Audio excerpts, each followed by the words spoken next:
That's right, Dan. We are just after midday over here. So 1 o'clock is the important time.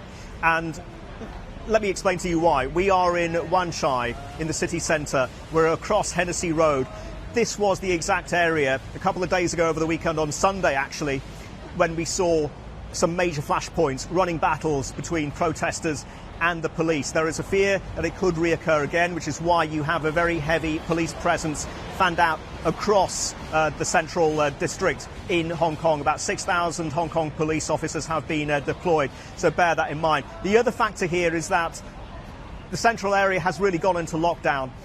11 MTR stations have been closed. Some of the protesters that I've been speaking to have been saying that this is just one way to suppress this protest movement and to affect the numbers, if you will. The other story here is that this is a public holiday, but at the same time, a number of big shopping malls, 23 at the last count, have been closed down as well as a precautionary measure.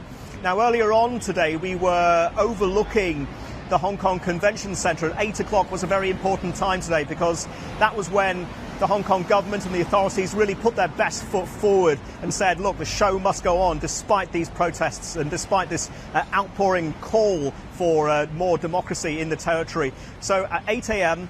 the flag was raised, the Chinese flag was raised, and alongside the Hong Kong territory's flag, and it was relatively new to the fair. That ceremony took place outside, and then we had an indoor ceremony as well.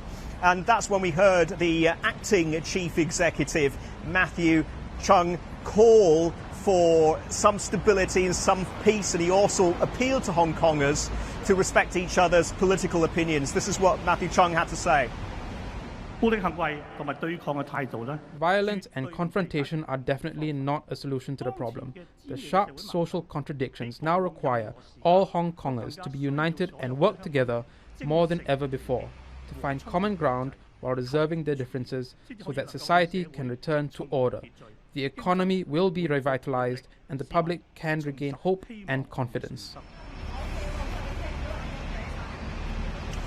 So as I said, gentlemen, Matt and Dan, we are just an hour away from the protest movement really passing through here. We haven't really got a clear idea of the numbers, but anecdotally I've been seeing a number of protesters who have been moving through here clad in black. And remember, the protesters are characterising today not as a celebration, but as a day of grief, as a day of mourning and lamenting the death of democracy as they see it in the territory.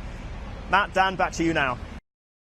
Hey everybody, it's Hadley Gamble from our new CNBC Middle East Bureau in Abu Dhabi. Thanks for stopping by. Now, to watch more, you can try one of the videos that just popped up on your screen. And don't forget to subscribe.